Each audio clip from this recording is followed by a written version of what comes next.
it's been 3 years to the day that Brennan Guth died in a kayaking accident on the Rio Palguin in Chile. A few weeks after his accident, we had a memorial celebration here on campus. 500 people filled the URI Underground Lecture Hall. And for many of us, it was the first occasion where we were able to take the full measure of who Brennan Guth was. I knew Brennan as a philosophy student, one of our best, and even after he had left the program, he would come back occasionally, sit in, listen for 5 or 10 minutes what was going on, and pick up on where he left half a year, 2 years before. I did not know that he was one of the finest kayakers in the world, a really fine climber, a great surfer. And I'm sure that his kayaking friends could not possibly know what a fine philosopher he was. They knew that he was reading books, but they probably didn't know what sort of books he was reading and what he was thinking. But all these things were united in Brennan. He had a passion to understand, to live, and to teach the good life. And the place where he wanted to do it was a river.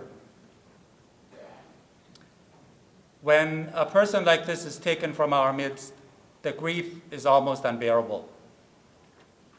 And to cope with that grief and to do something constructive, it came to us that we should find a way where the spirit of Brennan's life would continue to teach and to inspire people. And so the idea of an annual lecture in his memory was born.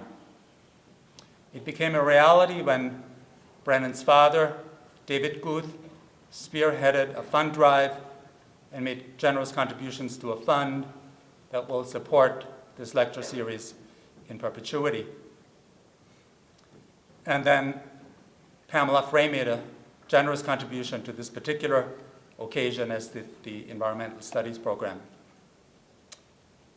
And very important, Richard Drake persuaded the president to make this lecture part of the president's lecture series. And so we have the benefit of that wonderful organization that the president's lecture series provides. We have the support of the president, which I gratefully acknowledge. And then a warm acknowledgement also goes to Michelle Shaughnessy, who is in charge of the nuts and bolts of these occasions. And if you've ever organized one like these, you know that the wheels tend to come off at every turn. Not so when Michelle is in charge and she makes these the well-run and gracious occasions that they are. When it came to choosing a speaker, we made a list, and at the top of the list was Bill McKibben. And it's due in large part to the diplomatic skills of Richard Drake that we succeeded in securing Bill McKibben to be the inaugural Brennan Guth lecturer. Bill McKibben did in his early 20s and for 5 years what the rest of us writers hope to do once in a lifetime, write for the New Yorker. He did this from 82 till 87 and then turned to freelance writing. His first book was a landmark and a turning point in the way in which we understand our relationship to nature. It's titled The End of Nature. It's been translated into 20 languages by now. Since then, he has written 7 more books, and the most recent one is called Enough, and it deals with the troubling issue that are raised by genetic engineering. In 2001, he has accepted an appointment as scholar in residence at Middlebury. To situate the distinctive role that Bill McKibben plays in the national conversation, let me make a very simplified point about environmental thinking. To simplify things a lot, there are two things that are pushed by people who think about the environment. One is the intrinsic value of nature school, and the other is the one that warns us of environmental catastrophes. The intrinsic value of nature school has done important work, but it fails to consider the inevitable involvements that we have with nature. The warnings that we get from the other school of environmental thinkers should bear a cautionary label that would say, important if true. And even if true, there remains an issue which is much more difficult to raise and to talk about and to make persuasive, and it's this. Even if the way that we deal with nature is not self-destructive,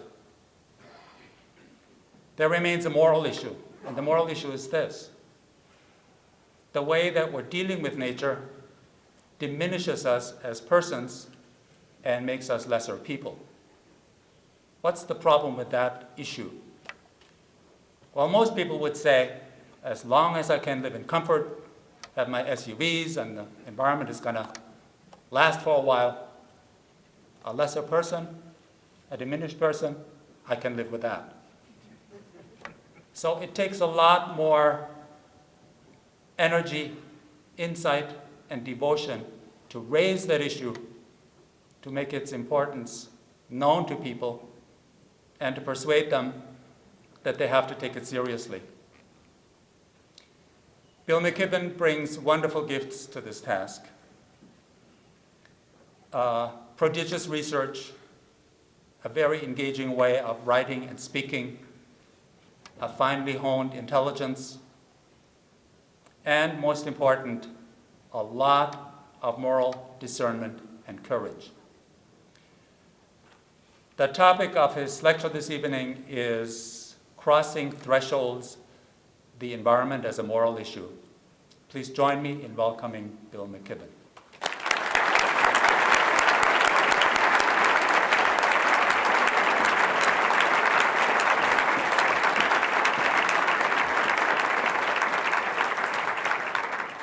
Thank you all so much, and thank you for that very kind introduction. It's a great pleasure to be here. No offense to Professor Drake. He didn't have to twist my arm very hard. The real reason that I was eager to come, besides the fact that I like Missoula a lot, was to see old friends, to see Bob Pack, and to see Onyx Smith and Bill Kittredge, and to see in the flesh for the first time Albert Borgman, whose work has meant an enormous amount to me over the years. Taught me an enormous amount. It's a great honor even to be in his presence and to be introduced by him. It is a greater honor yet. It's also a great honor and a pleasure to be able to give the first of these lectures in the memory of Brennan Guth. I, of course, didn't know him, but in the course of the day, talking to friends and family, I've learned a little bit about him, I think, have a little picture in my mind. And so I've been sort of rearranging the things that I wanted to talk about tonight, and I'm going to focus a lot. I'll talk for a little while first about some sort of straightforward environmental issues, but then I want to talk a good deal about genetic engineering, because I think it raises very interesting questions about the nature of the good life, which seems to have been one of the questions that interested him in his philosophical career. Let me begin by saying that I think the interesting questions in some ways right now are questions of scale. They're questions about how big human beings are going to be, about how much power we're going to take and how much we're going to leave aside, lay down. Let me start on the most macro level with this question of climate, the biggest environmental problem that humans have ever faced. When I wrote that book, The End of Nature, in 1989, it was pretty much the first book for a general audience about global warming, which at the time was very much in the nature of a hypothesis. Now, I thought it was a strong hypothesis, and so I wrote the book. But it was also almost counterintuitive, the idea that humans had become big enough, were burning enough coal and gas and oil, and hence emitting enough carbon dioxide to materially alter the Earth's atmosphere and hence its climate. Seemed somehow unlikely, this largest of all forces. Science went hard to work on that question, probably with the help of some of the people in this room, trying to figure out the answer to that puzzle. And by about 1995, had really reached a solid and firm consensus. The Intergovernmental Panel on Climate Change said in that year that indeed humans were heating the planet and that the heating would be a potentially enormous problem. Since 1995, it's been as if the planet itself has been conducting a peer review of this science. We've had warm year following upon warm year, one after another. All 10 of the warmest years on record are now occurred in the last 15.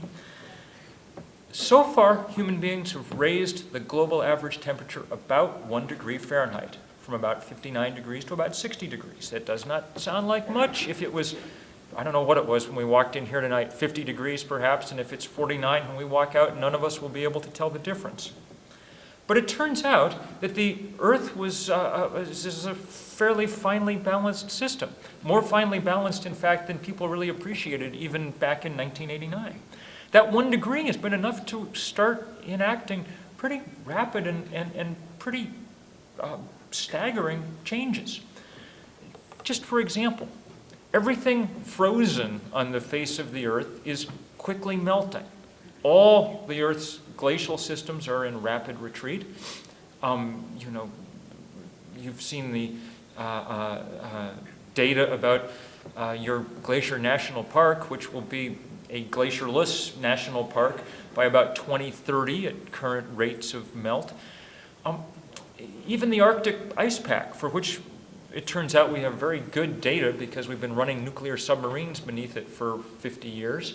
A nuclear submarine can surface through about 3 feet of ice, so it behooves you always to know how much is above your head. And when they declassified that data, they found that Arctic ice is about 40% thinner than it was 40 years ago. That's an awfully big change in an awfully basic physical phenomenon in an awfully short period of time. And unfortunately, this is just the beginning. The world's climatologists in this, gathered together in this IPCC panel, have continued to do their work and to guess about what we can expect in the years ahead. Their most recent 5-year update, published in the winter of 2001, and comprising a sort of stack of documents that, if you include all the appendices, would be higher than this podium, offers a kind of weather forecast for the century to come, expressed in a series of different probabilities for different ranges.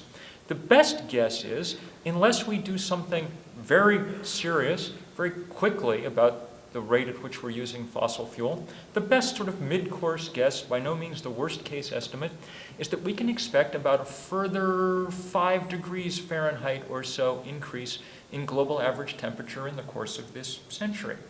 That would bring the temperature to about 65 degrees, which is warmer than it's been for many, many, probably tens upon tens of millions of years. It's entirely outside the experience of not only human history, but human prehistory and well before that. It's an extremely different world, and it promises to be a difficult world in which to live. The list of consequences, possible consequences, is enormous, and we could talk about it all evening, which I don't want to do. A few examples will suffice. Some of the changes that one could expect are linear, sort of steady, and coming at a predictable rate. For instance, one of the things that happens when you warm when you warm things up is that the sea level rises. A little bit, this is because of those melting glaciers, and someday it'll be because the Antarctic ice sheet will slide into the ocean and raise it enormously. But for the moment, it's just because basically warm water takes up more space than cold water does. That's likely to get us 2 or 3 feet more sea level in the course of this century, enough to submerge an awfully large percentage of the world's coastal marshes and wetlands, and enough to endanger hundreds of millions of people living mostly in the tropics at low levels to the sea. Already, people in the island of Tuvalu in the South Pacific, an island whose culture stretches intact back 4,000 years, people are evacuating that island and making the plans to fully evacuate it over the course of the next few decades to New Zealand, because storm surge has begun to wash across the island in such a way as to make it uninhabitable.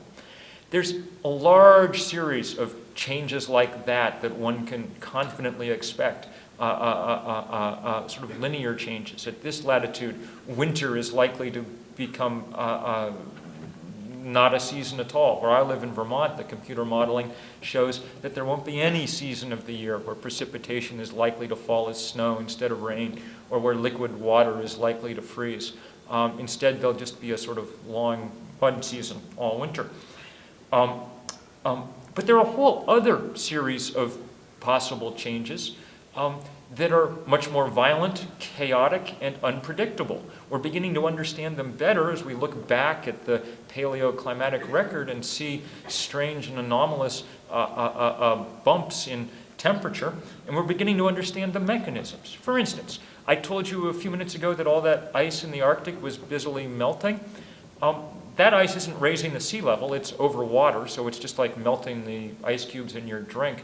It doesn't affect the sea level. However, when that ice froze, all the salt precipitated out, so that's freshwater melting now. And there's a big pulse of freshwater going to the Atlantic. And some of the computer modeling is beginning to indicate that the salinity differences, the density differences because of those salinity changes may be enough to slow or maybe even stop the Gulf Stream that warms Western Europe and Eastern North America. And that one of the paradoxical results of global warming may be violent and sudden regional cooling in various parts of the planet. You may have seen in the paper a few weeks ago when the Pentagon issued a study following precisely this sort of line of reasoning and trying to figure out who it would then be necessary to shoot, blow up, defend against, whatever, were this to come to pass. And the list was long.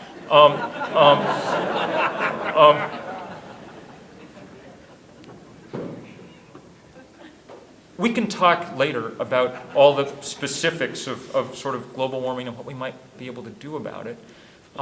Suffice it for the moment to say that it's a brand new question, this question of scale. Human beings we've spent almost all of our history being small in relation to the world around us. That's been the sort of fundamental part of the human story, learning to cope with that smallness, to carve out an acceptable life for ourselves amidst forces that were bigger than us. Within the last 20 years or so, that's no longer the case. We are now as big as any other force around us and increasingly bigger. And until we figure out how to deal with that, how to, in this case, make ourselves smaller, then we'll have very little hope of even beginning to cope with these kind of problems. Which brings me to the second question I want to talk about tonight and talk about in more depth, which will at first seem unrelated to you, but to me, at least in the end, is distinctly related, is the sort of flip side of it, the micro version of that macro question. I've spent the last few years working on this book, Enough, Staying Human in an Engineered Age, which is an account of the science and of the thinking that arises when we take on the question, the emerging question of human genetic engineering, which is, again, another of these questions that's emerged only in the last decade or two, and that only now we need to begin somehow to figure out what we think about. And the way I'd like you to sort of think about, the way I'd like to sort of pose the question tonight may seem to you far-fetched, but I think it may turn out to be one of the other pivotal questions of our moment in time. And it is this: are human beings good enough as presently constituted, or are we in need of drastic improvement? Do we need quantum improvements in our reach, our power, our ability, or would we be wise to shun them? Technology can make, those are philosophical questions, and technology can make philosophy urgent. A suite of emerging sciences, first human genetic manipulation, particularly of the human germline, perhaps not long after advanced forms of nanotechnology and robotics, promise both implicitly and explicitly to create vastly improved human beings. Now, most of the day-in, day-out research, of course, on these topics is far more limited in its aims. I'll speak for a moment to that research. As I do so, I want to make clear that I'm not describing in the course of this talk most of the work now underway in the field of genetics.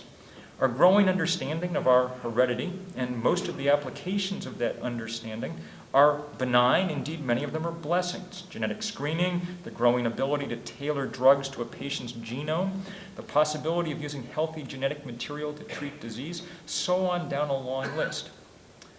But in the last decade or so, there are also a growing cadre of researchers who want to go beyond these inventions and tackle the more basic task of rewriting in embryo a child's genetic code so as to create a better child. As of yet, they don't possess the legal authority or the technical capacity to perform such work, but it may be coming quickly. A scientist would call this work germline genetic engineering.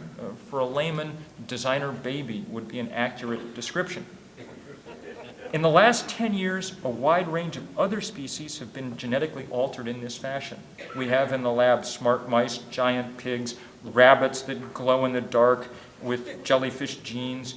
Even primates have been modified, DNA added, subtracted, artificial chromosomes inserted, inherited.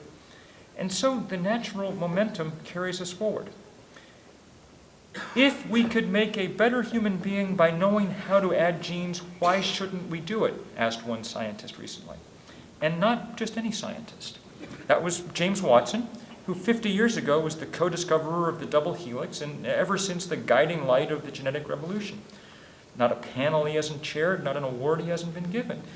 And he has called repeatedly for the early adoption of such germline manipulation for many reasons. In order to cure what I feel is a serious disease, that is stupidity, he said. It's not, he said, much fun being around dumb people.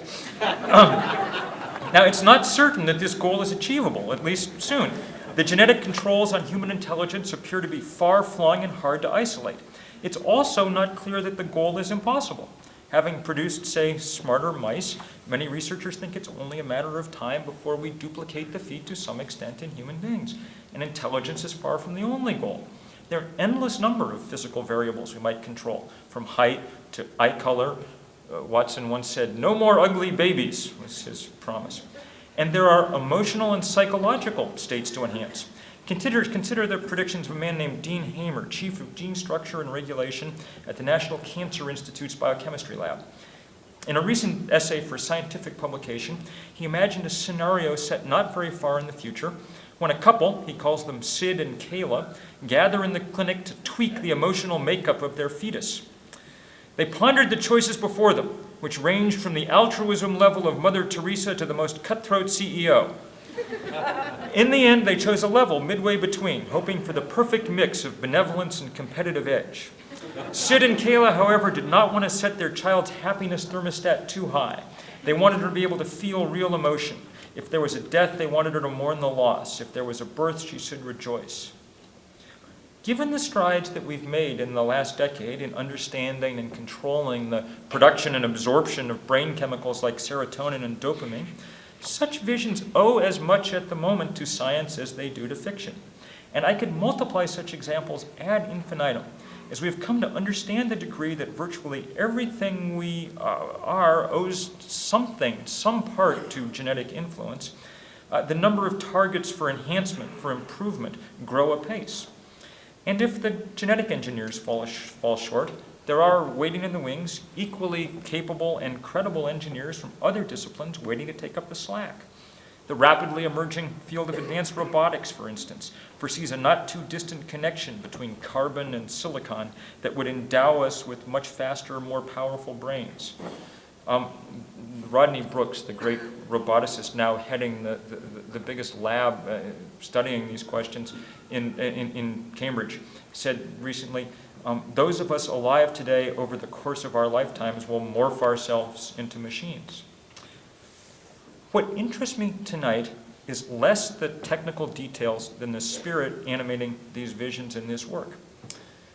Freeman Dyson, the eminent physicist and futurist, relates the story of the first time his 5-year-old saw him naked. "Did God really make you like that?" she asked.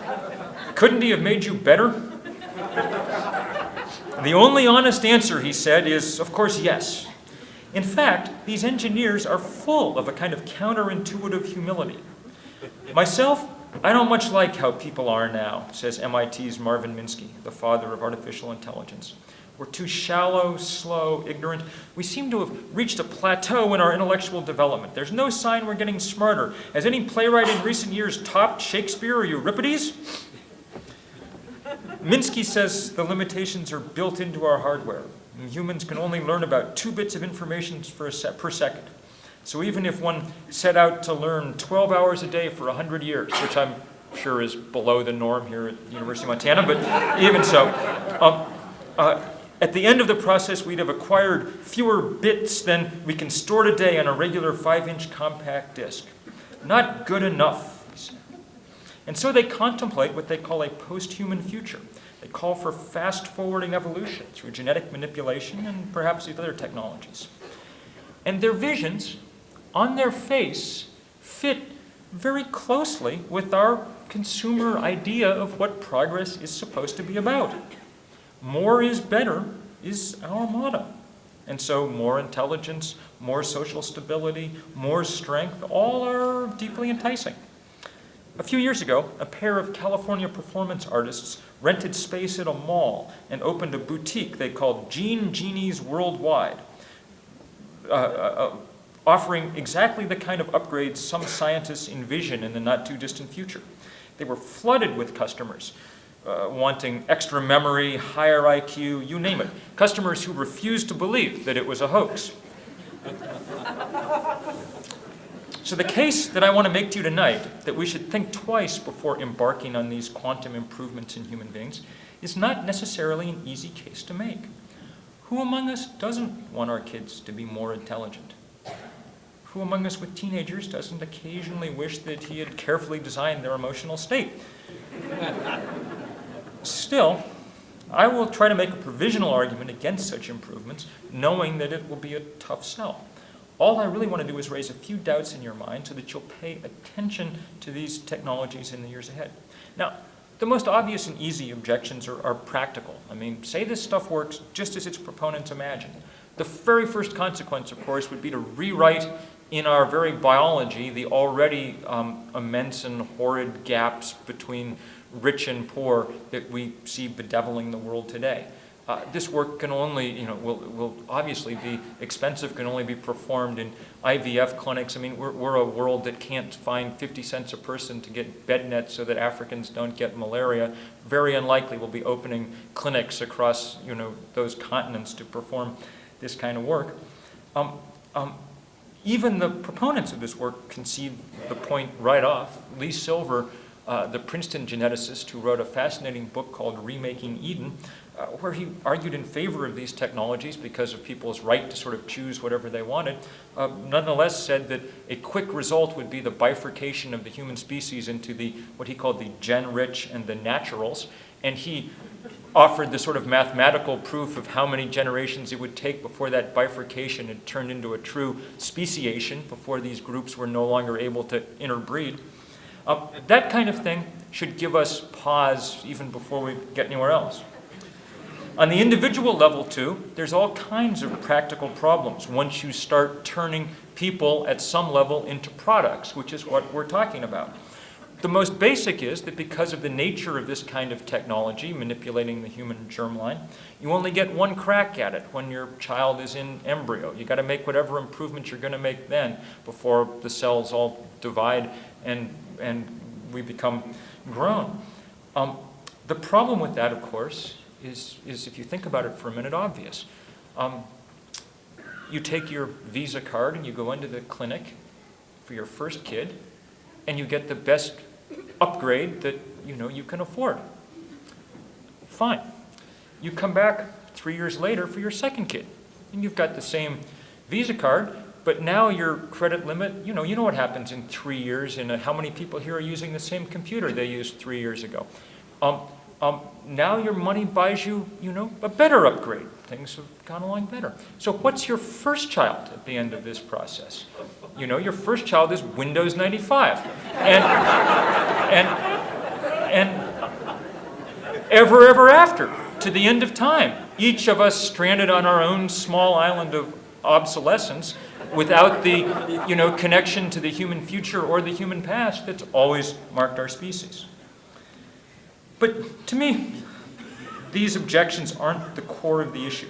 There's a deeper set of questions yet, which I suppose we could call philosophical. I must say I'm shy about raising any philosophical issues with Professor Borgman looking on from the front row. And yet I will do it.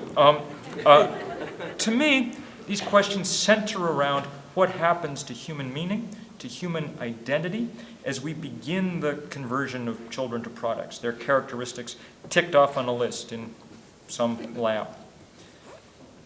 Let's consider some of the reasons that people might propose for such alterations, aside from the reasons of pure competition I've talked about already. A more noble reason might be to allow your child to be more fulfilled, satisfied, happy. In our more is better model of the world, that makes a kind of intuitive sense. Indeed, the Yale philosopher Nick Bostrom, an advocate of various forms of human enhancement, told a conference recently that we would soon be able to experience, as he put it, orgasms and aesthetic contemplative pleasures whose blissfulness vastly exceeds what any human has yet experienced. Which I don't know what it says about his life or not, but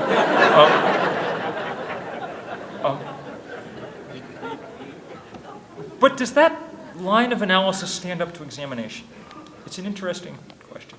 In the 1960s, there was an emigre psychologist named Mihaly Csikszentmihalyi who was working on his thesis, which involved watching and photographing painters at their easels. One of the first things that struck me most vividly was the almost trance-like state they entered when the work was going well, he said. The motivation to go on painting was so intense that fatigue, hunger, discomfort ceased to matter. Why, he wondered. Now, a behaviorist would have suggested that they wanted the reward of a finished painting. But in fact, Csikszentmihalyi noticed that as soon as they were done at canvas, they lost all interest in it, typically turned it around, stacked it against the wall, and started on the next. Finding out why, finding out, that is, where satisfaction and fulfillment lay, turned out to be a life's work for him.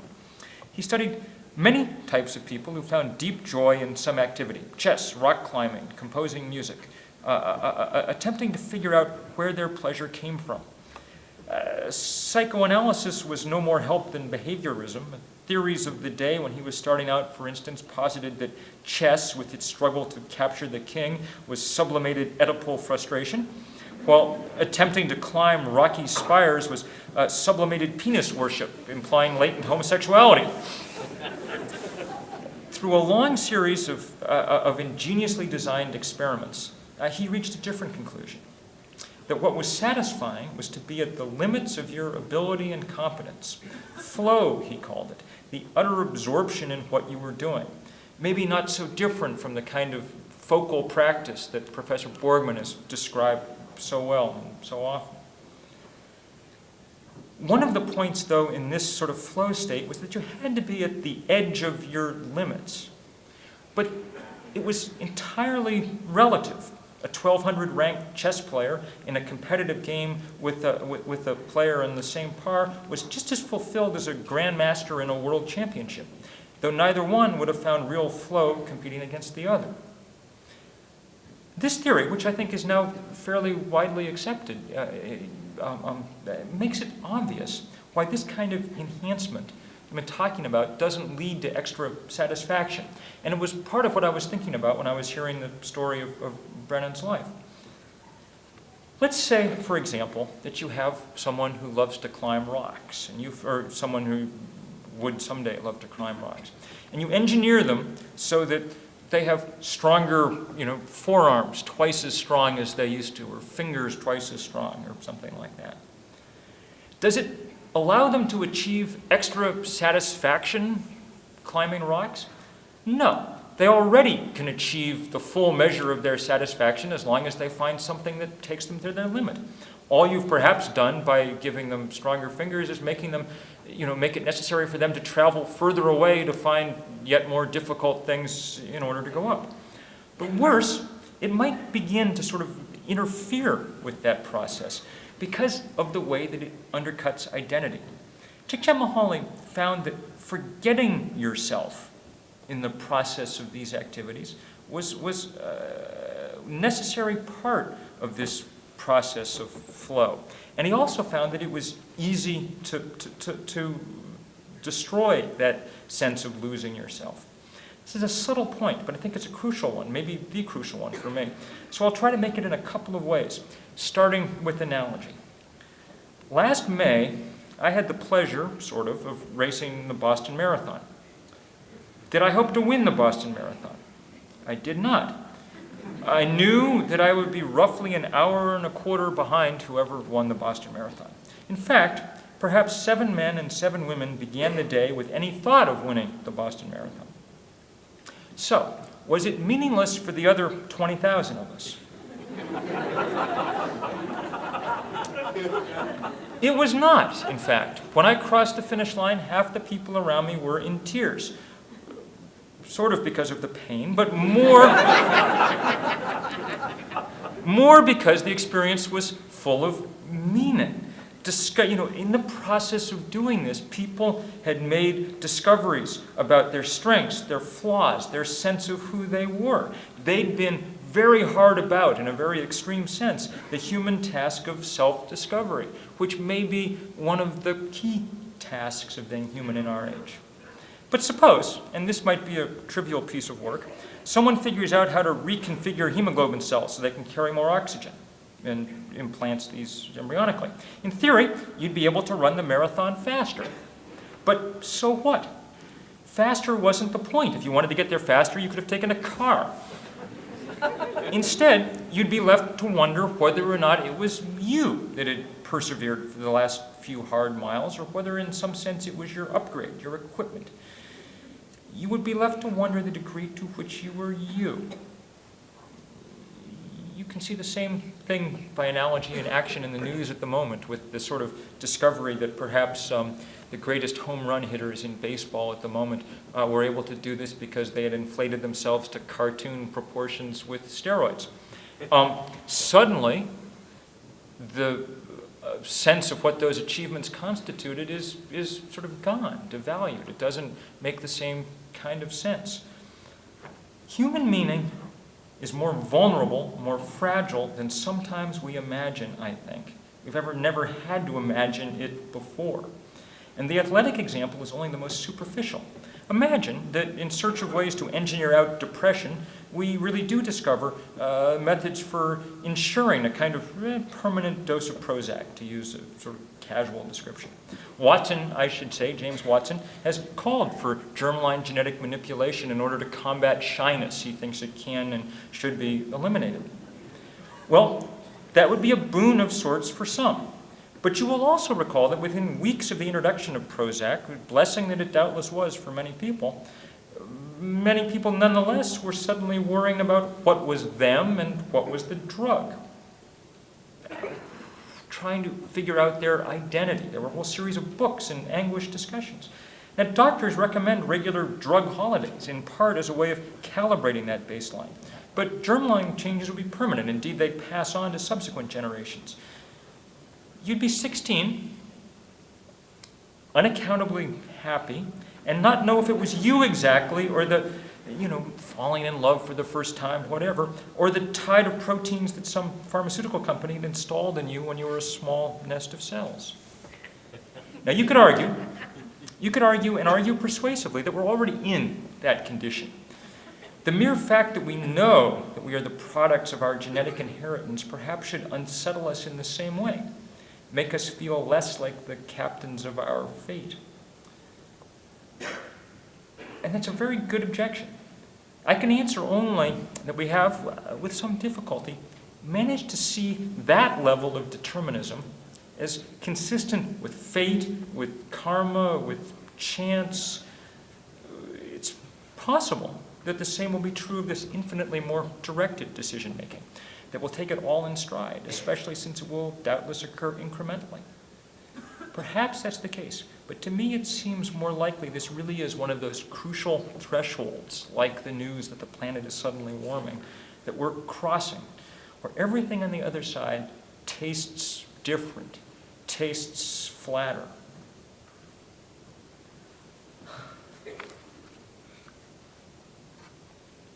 The technologists, one of the good things is that one's able to draw, because of the nature of the technology, fairly bright lines between medical applications of genetics and this other kind of germline genetic manipulation. There are a variety of other techniques that don't cross this line that one can use to accomplish an enormous number of medical goals. Some of them get close to it, but not in the same way. And indeed, the technologists most enthusiastic about crossing these lines often view the medical applications as an early and fairly uninteresting beginning. It's precisely the enhancement that they're after and that they view as absolutely inevitable, because it is in our nature, they say, to go faster, to speed forward.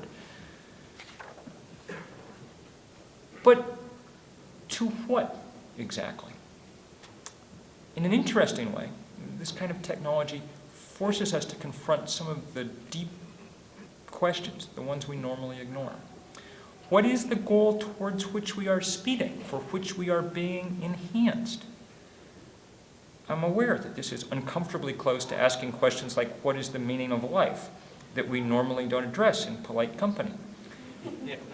But when someone tells you that they want to take us post-human, to fast forward evolution in our own time, it behooves us to ask why.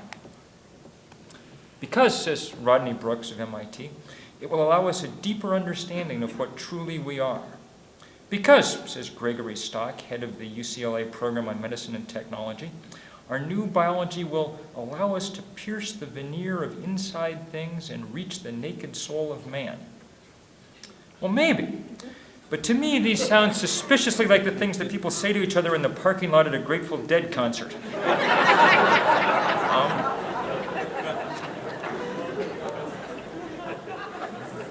That Princeton geneticist, Lee Silver, ends his fascinating book, Remaking Eden, by imagining some distant future when his gen-rich have progressed infinitely far, becoming as superior to present model humans as we are to the primitive worms with tiny brains that first crawled along the Earth's surface. And what do these supermen do all day? They devote, he says, their hours to answering these questions. Where did the universe come from? Why is there something rather than nothing? What is the meaning of conscious existence? Well, okay, those are interesting. But I would submit to you that they are no more interesting and no deeper than a whole lot of other questions, like how are you feeling? And can I help you with that? And do you think you could love me too? The idea that, like it or not, we've got to move willy-nilly forward into the future, always doing everything that we can do, is an argument about human nature. It posits that our nature is mostly the curious, grasping, ambitious part of us. And of course that is a part of us. All of us can feel it acutely perhaps, because in the last 50 years, that's been the part of us most devoutly schooled by the consumer society in which we live. But I'd like to end this evening by suggesting that this is not the only part of human nature. The question, are we special, is an old one. Historians, anthropologists have tried to suggest any number of ways that we might be. Tool use, language acquisition. But most of those turn out to be less unique than we imagined. Indeed, the sort of techno-utopians that I've been talking about tonight go out of their way to insist that we are special in no way. Meat machines is what the chair of the International Congress of Genetics put it. If we are special, I would submit, it's because, in fact, nothing to do with tool use or language. It's because we're the animal that can choose not to do something that we're capable of doing, that can exercise a certain kind of self-restraint, that can say no. Now, in the past, that was a spiritual and an individual virtue, this notion of not always putting yourself at the center of things. Back, at least to the Buddha. As I was saying this afternoon in another context, there's a long line of sort of cranks and zealots and mystics who've suggested that to the extent that we're able to make ourselves smaller, we make ourselves more fully human. In individuals, in some sense, I think this is the process we call maturation. You see it in its most complete form at college, where people arrive, still growing fast, but then sort of top out, in physical terms. The tide of hormones begins to recede.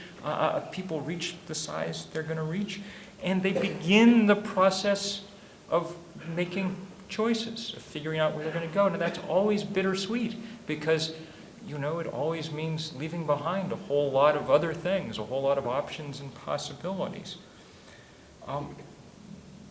But it's more sweet than bitter when it works, when people are able to fully mature. The people we admire most are those that have most reached the point of being able to put something else, their students, their family, their community, at the center of their lives. We may be at the moment when it's time to assert this ability at self-restraint societally, politically, as well as individually. And indeed, at least a few halting signs that we're starting to do just that. If people looked back at the century just past and asked what the most important inventions were, you'd be correct to say the sort of obvious things: the airplane, the car, the computer, the atom bomb. But those weren't the only inventions. I think it's possible that 300 years from now, if there are historians around to look back, they will look back and maybe single out some other things, depending on the course that human history takes. I mean, one of the most interesting inventions of the last 100 years was the idea of environmentalism, the notion that we were going to take seriously, and sometimes just for its own sake, the rest of creation. The invention of the sort of wilderness area as a technology was a sort of strange new thing for human beings in certain ways, and quite a profound and beautiful one. The other technology that came out of the last century that may someday play a much larger role than it does now was the kind of Gandhian invention of nonviolence as a very practical technique for accomplishing enormous change, for ending empire in the Asian subcontinent, for helping rid the world of the Soviet Empire, for achieving a modicum of racial justice here at home. That was a remarkable invention, and it was an invention precisely about human self-restraint, about the ability to take that step back. Those are just a couple of avenues. Doubtless you can think of others. They celebrate the possibilities already inherent in us, those things that make us most fully human, and perhaps those things that are most vulnerable to the kind of reductionist credo of the human engineering that I've been talking about. It helps explain, at least to my satisfaction, why this seems so urgent to me. As I've said, I've spent most of my life as a more classical environmentalist, worrying mostly about climate change. When I wrote about climate change and the end of nature, it wasn't just the things that outlined before you that were at the center of my heart when I was doing it. I mean, they were the facts of the matter. They continue to be the facts of the matter. In fact, the facts have slowly and steadily gotten worse ever since.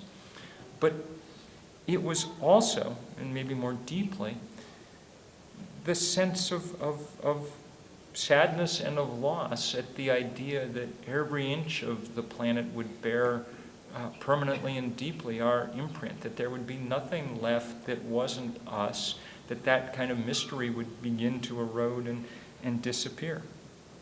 Now it seems to me that another interesting and beautiful nature is under threat, and that would be human nature. That would be the sort of range of wonderful human capacity for the creation of meaning that was exemplified by Brennan Guth, whose honor this lecture has been given.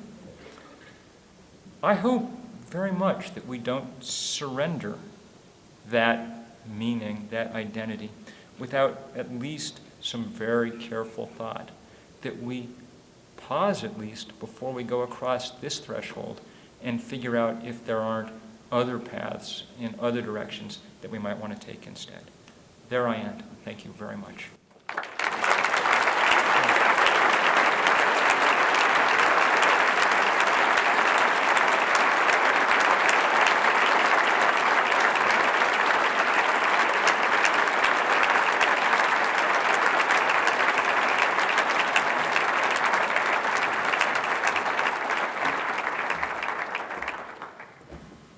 Bill will recognize the questions himself, and to ask them, please step up to one of these microphones so that everyone can hear the question.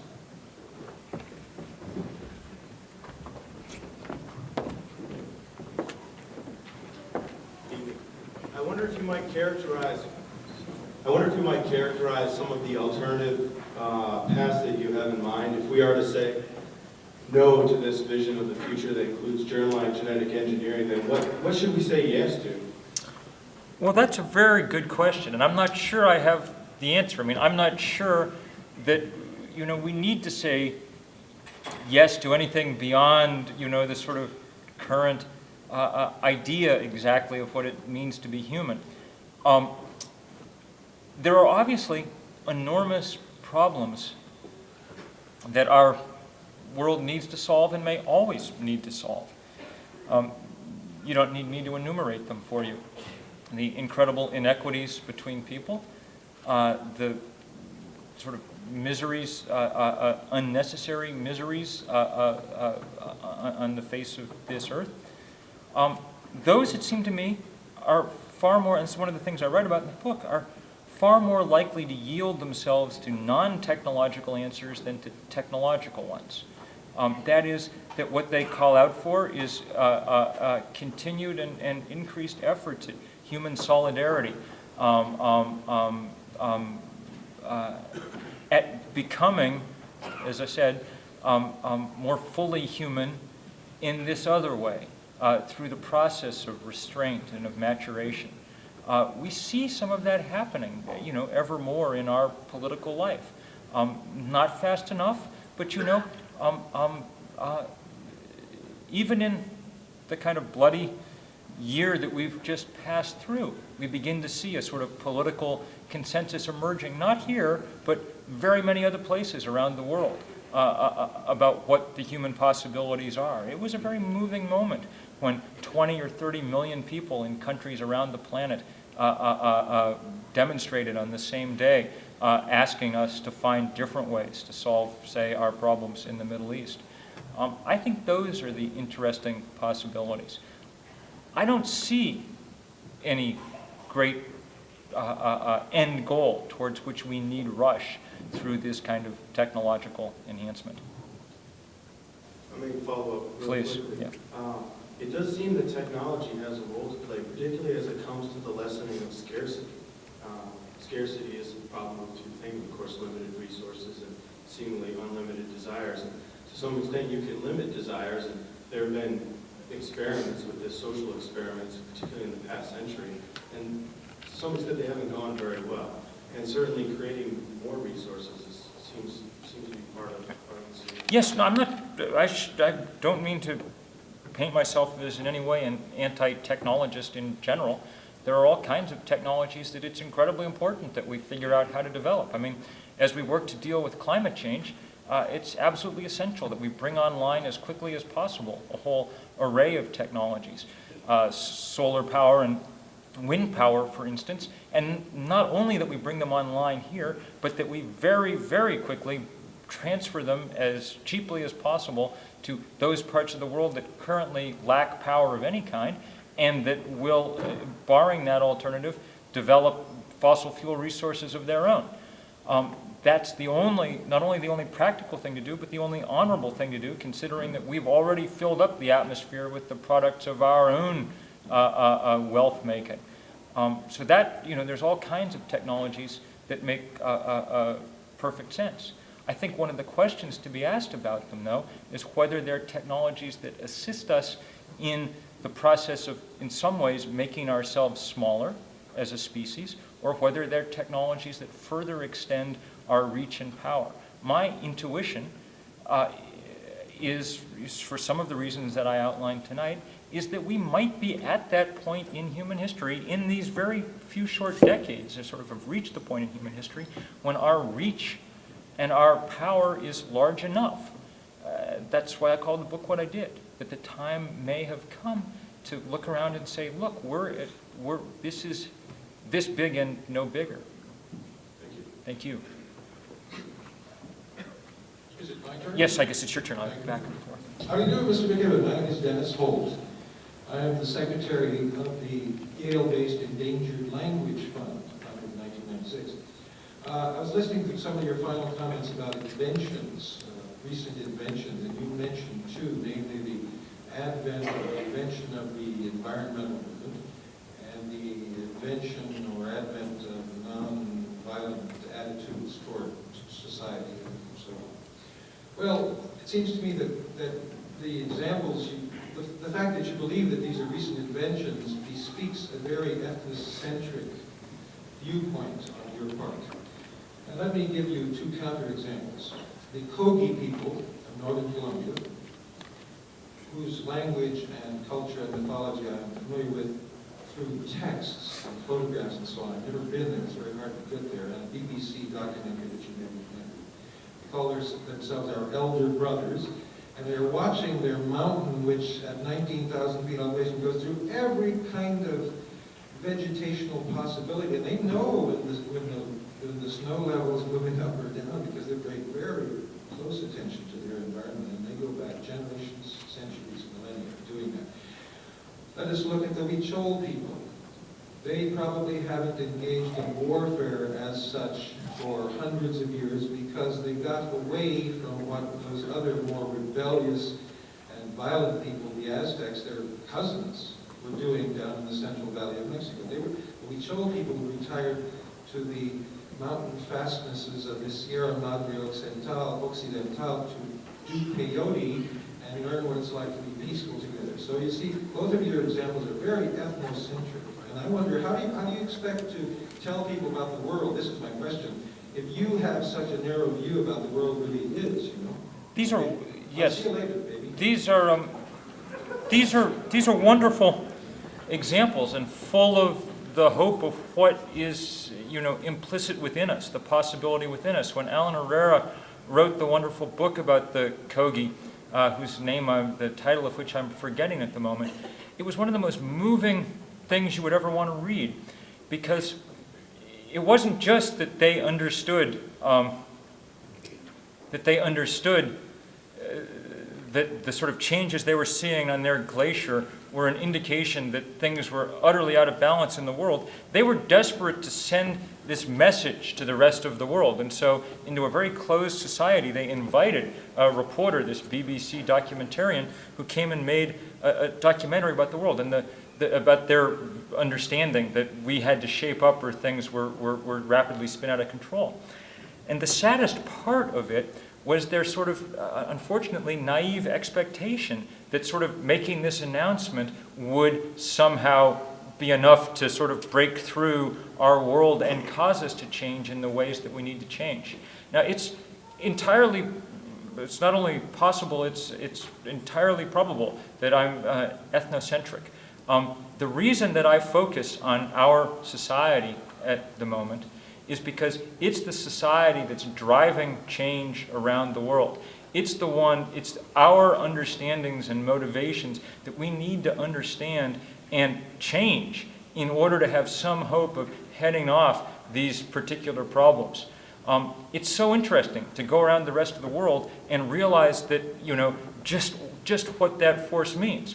I was in Bangladesh not long ago doing some work, spending a lot of time out in the villages in Bangladesh. Amazing country, absolutely beautiful, incredibly fertile. The sacred rivers of Asia, the Ganges and the Brahmaputra, come pouring down across this river delta, and every August it floods for a week or two. Gentle flood leaves behind this layer of fertile silt, and things just explode out of the ground. Trees that would be 100 years old, here are 2 and 3 years old there. This country of 140 million people squeezed into an area the size of Wisconsin feeds itself every year. It's so fertile and they're such good farmers. The problem, of course, is that they live close to the sea level. And as I said, we're starting to raise the level of the ocean. When that happens, if the level of the ocean in the Bay of Bengal goes up a foot or two, all that water pouring down out of the Himalaya just sort of runs into a plug and has nowhere to go. Can't really flow into the ocean. Spreads out across this big bowl of river delta. When that happened in 1998, the warmest year so far on record, about 2/3 of the country was under waist-deep water for 3 months or so. Now they, got through it. And they did it with a lot less whining than we would, They moved up on the roofs of their huts, they fished for food, they survived. But they didn't plant a fall rice crop that year, they weren't food self-sufficient. They can't do that year after year after year. The best guess of all the computer modelers is that there'll be 100 million or more environmental refugees coming out of Bangladesh sometime in this century. And the point is, they have nothing to do with it. We produce, the 4% of us who live in the US, 25% of the world's carbon dioxide. You can't calculate how much Bangladesh produces. I mean, the UN tries for their statistics, but it's a rounding error. The basic means of transportation is the bicycle rickshaw, So if they're walking around in waist-deep water, someplace around the middle of the calf is due to us, And that's why it seems to me incumbent upon us to examine very closely our own society and very much to take heart and take lessons from all kinds of other people all around the world and all throughout history. But we got to do this fast and we got to do it decisively in our own time, in our own place.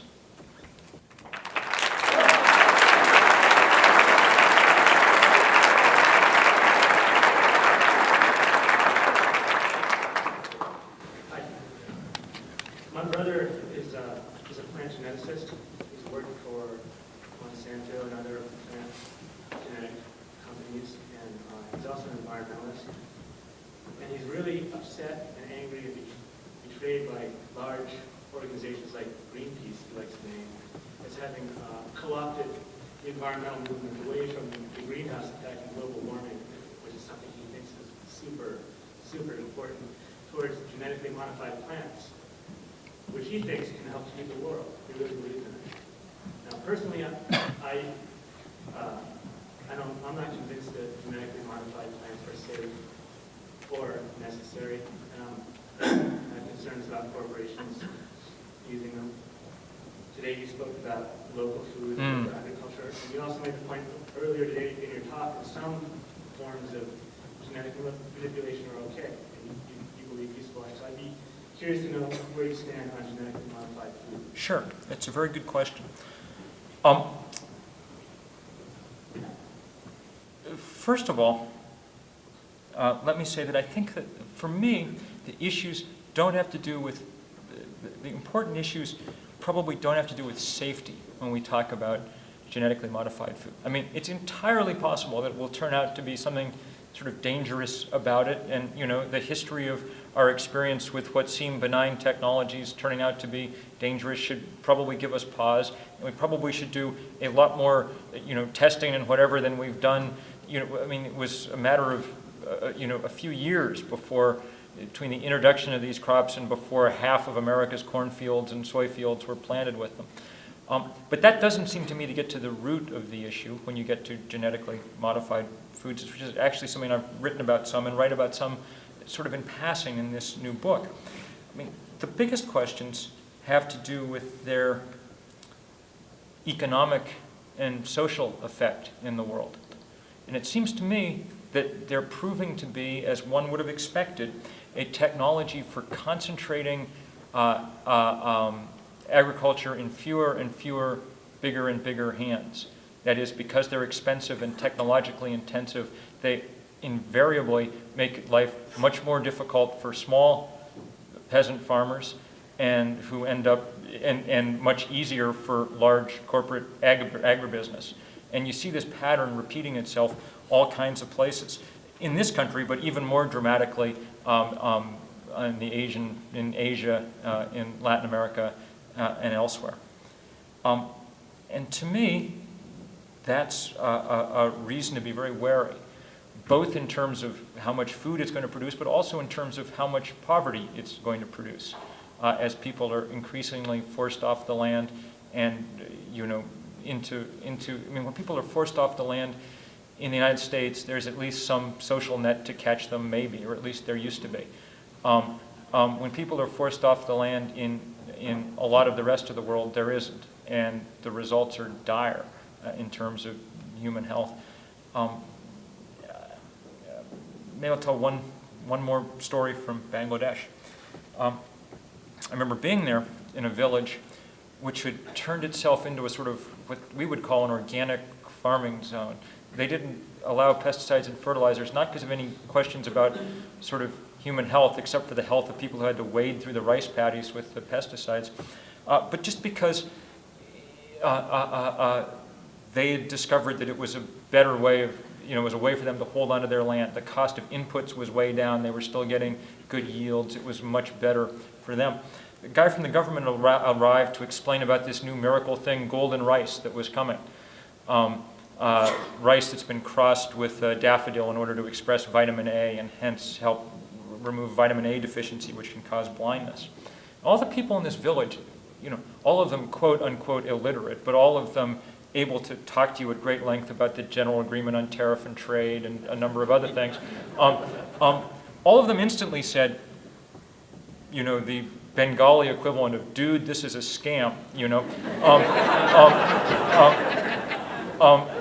And what they said was, look, we don't have any problem anymore with vitamin A deficiency. Now that we're back to growing traditional varieties of rice that don't require this bath of pesticides and all this fertilizer, all the quote-unquote weeds that grow around the margins of our field are edible again, just like they were for thousands and thousands of years. So we're eating amaranth and all these other things, and there's no problem at all with micronutrient deficiency, not just vitamin A, but all the other vitamins and minerals that people need. And that's actually been the case in an awful lot of Green Revolution countries that have seen yields increase some and micronutrient deficiencies dramatically increase.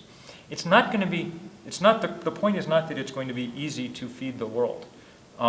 It isn't. I mean, it's going to be a problem with 9 or 10 billion of us, especially because we've overpumped aquifers in an enormous number of places and things like that.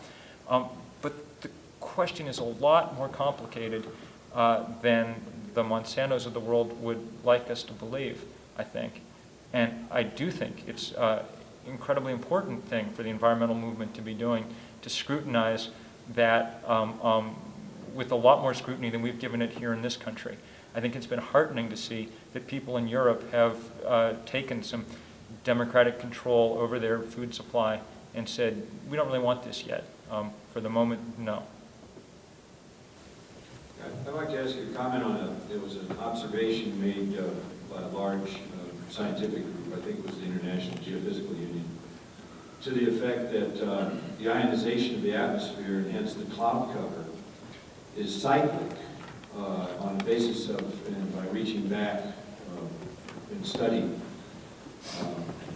in 10,000-year cycles, and that these cycles, and this, whether this is contributed to global warming, these cycles seem related to the Earth's coming between the poles of the Milky Way galaxy as it spins its way through the universe on these 10,000-year cycles, and how much that part might play in this warming cycle we're in right now. I can't speak to the Milky Way part in particular, but I can say that this is an important question, series of questions. Right from the beginning of our attempt to understand climate change, one of the things that's been difficult to understand or to model carefully is the extent to which climate change is natural, quote-unquote natural, or quote-unquote anthropogenic, man-made. Climate is a noisy system. It varies year to year. You have a warm winter, a cold winter around the world, all kinds of things. Engineer would call it the sort of signal-to-noise problem. Can you pick out this signal through the noise and say, so it took 6 or 7 years for people to deal with consistently all the different candidates for what the possible things might be. Increased solar activity, things like that. It's now entirely clear that the majority, and indeed the great majority, of the observed warming so far is anthropogenic, is caused by our emission of CO2. And this should come as no surprise, because we know that the molecular structure of CO2 traps heat that would otherwise radiate back out to the universe. We don't know exactly what will happen in the future. As I've said, there's a wide variety of feedbacks that we don't entirely understand. But we understand enough of them now to know that the signal will continue to rise and rise steadily and dramatically. And maybe the point here, and this is a point, maybe this is as good a place to end as any, a point that applies across all these technologies that we've been discussing.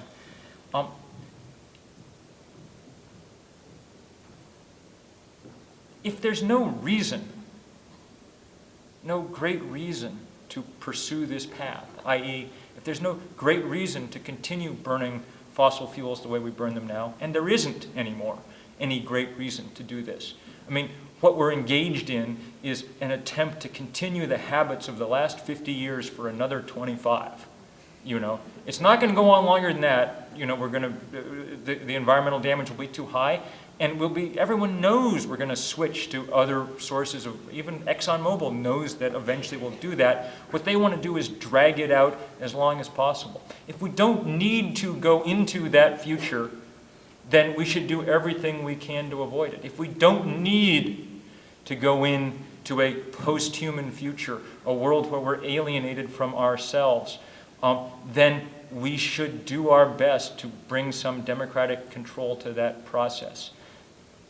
That's the moment at which we live. We're up against these series of thresholds. Most of the time, human beings have the luxury of not having to engage philosophical questions about who we are. Most of the time, they are, at some level, luxuries or for personal and individual betterment or something like that. When we live in a moment like the moment in which we live now, there are become urgent questions that it is our absolute duty to engage in ways that we haven't before. I don't pretend to really understand what the answers are, but I'm awfully certain of what the right questions should be at the moment. And those are the ones that I was trying to raise with you all tonight. Thank you very much.